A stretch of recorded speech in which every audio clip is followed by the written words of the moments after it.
Okay, I have to comment on the story that came across around the proposed, or whether it was just a rumor or somebody's just fantasizing about it, but reducing the NBA season from 82 games to 60 games to prevent injuries, because the injuries are out of control and these players are such an investment and they're so high performing that they can't handle the load of 82 games. And what we're seeing in the finals isn't the best teams that are winning, it's the teams that aren't injured, and the best players are getting injured, and so we're not seeing a finals that really represents blah blah blah. And so I have to comment, because we saw it in the NFL, you saw it in Major League Baseball with Tommy John surgeries. Okay, for decades they've been saying pitchers pitch, they're getting injured throwing, therefore it must be the throwing. So let's go ahead and prove that we can reduce the number of pitches and that will save arms. And you can't just go and pitch that into a multi-billion-dollar industry without research and science. So go ahead and create some science around showing that less pitches equals less injuries. And so they tried it, and they did pitch counts, and then players started throwing harder in the shorter amount of throws, and then they started continuing to get injured. And now they're saying now it's velocity, and they want to come back to throwing less velocity, more pitches. And of course, their defense is, it's befuddling, because at today's, with today's diet breakthroughs and supplements and treatments and therapies and the breakthroughs in training, and guys are throwing harder and we've cracked the code.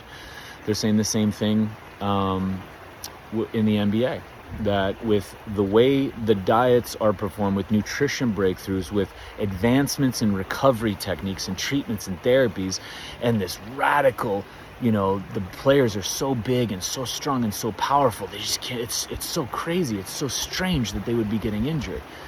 And so again, I want to make a couple points here, in that what we have today, in my 25 years of observing this and being neck deep in this field, is not an understanding of performance and healing.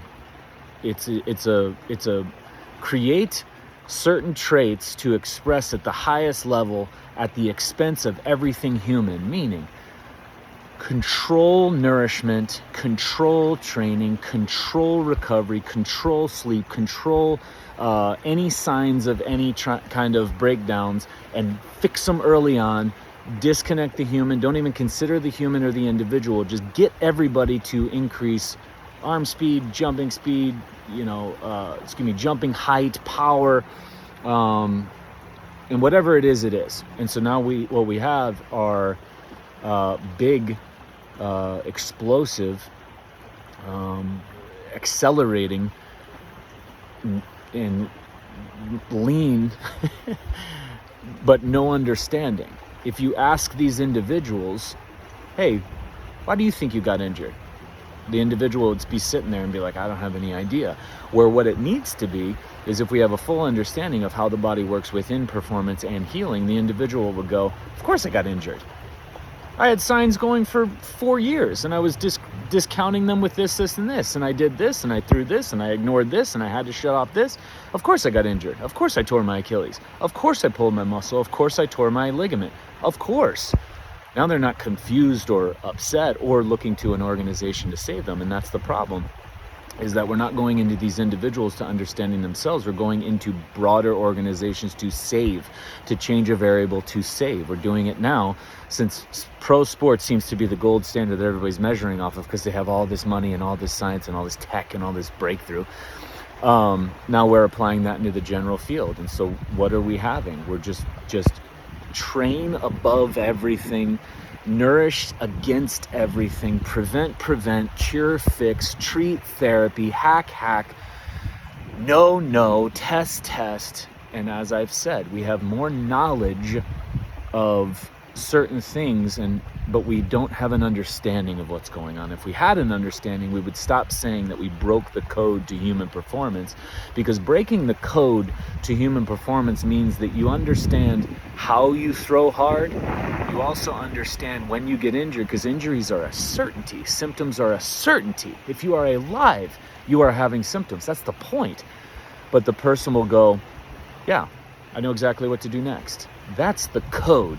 is being able to perform at a high level and understand how you got there, for one, and two, what your body's going to do for you to keep yourself there, or pull back, or throttle, or that's the code breaking. Code breaking isn't just throwing hard, jumping fast, or jumping high, running fast, and being more explosive at a discount of understanding. And right now we have the biggest lack of understanding. And here's another thing with tears, torn ligaments, torn Achilles, herniated discs, tumors, cysts. They don't just appear.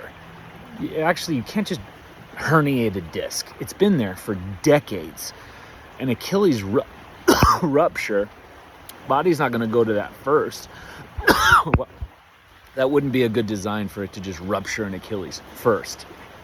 It's going to give you opportunity to understand itself, to understand you.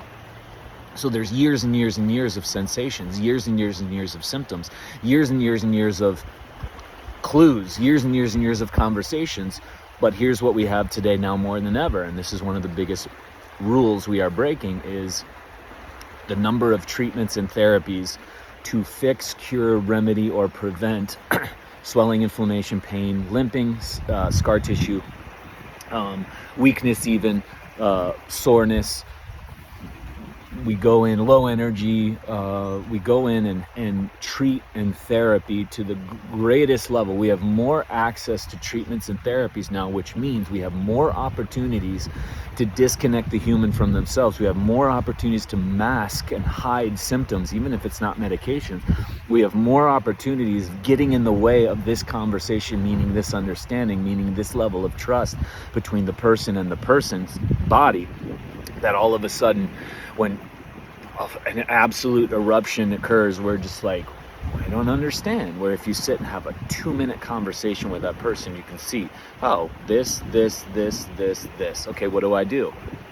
Understand your body, number one, and then you'll understand your changes. Now, at the highest level of sports, they're breaking mega rules. You're breaking rules because you're on a schedule. You're on a 162 game schedule, 82 game schedule. Healing doesn't occur within schedules. Healing is independent per that person, and the time is going to be per that person. So you have to break rules.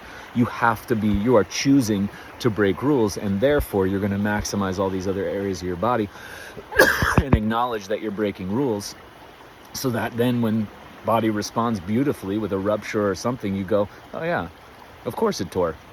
I've been breaking rules this whole time. That's why anybody that chooses medication, or chooses chemo, or chooses surgery, or chooses herbs, or chooses supplements, or chooses chiropractic, or chooses functional and naturopathic medicine, you are literally taking on an agreement of, okay, I'm going to be going in and breaking every fucking rule to healing just to feel better, or I like the practitioner, I like them touching me, or I like the stuff, but you're breaking rules, and you can live to facilitate the rules you're breaking.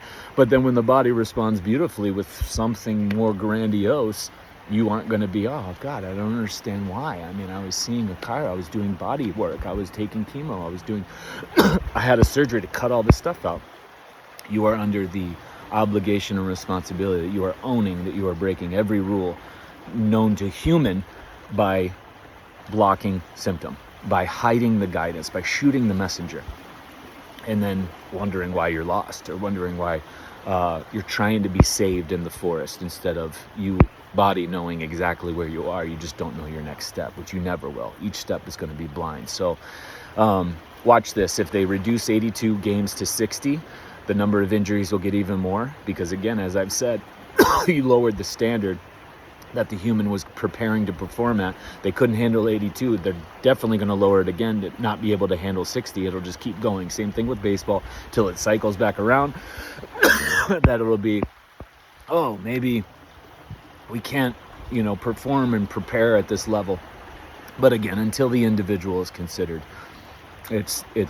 there is no salvation in place. There's nobody that saves. There's nobody that protects. There's nobody that bears any of the responsibility when it comes to symptoms, disease, illness, or injuries than the individual themselves. And at the highest level of sports, you're seeing the biggest disconnects. But because they're the gold standard, now it's dwindling down to all the practitioners and all the levels of medicine that everyone else is participating in, with us being more wedged, with every choice creating more distrust, more confusion, more loss, more. And it's just perfect expressions of human resilience and adaptation. And as far as the best teams are the ones that, in my opinion, understand injuries and win with them being present. Figure out ways to win with them being present. But having a world that is injury-less or symptom-less is fantasy land. That means we have a world that isn't human. Because the most human, authentic thing a human can have are symptoms and injuries. That is how we grow. That is how we gain this wisdom. That is how we understand ourselves even more. And why blocking or preventing or fixing or curing in any way is the most anti-human thing imaginable. So my thoughts on that, Boise River.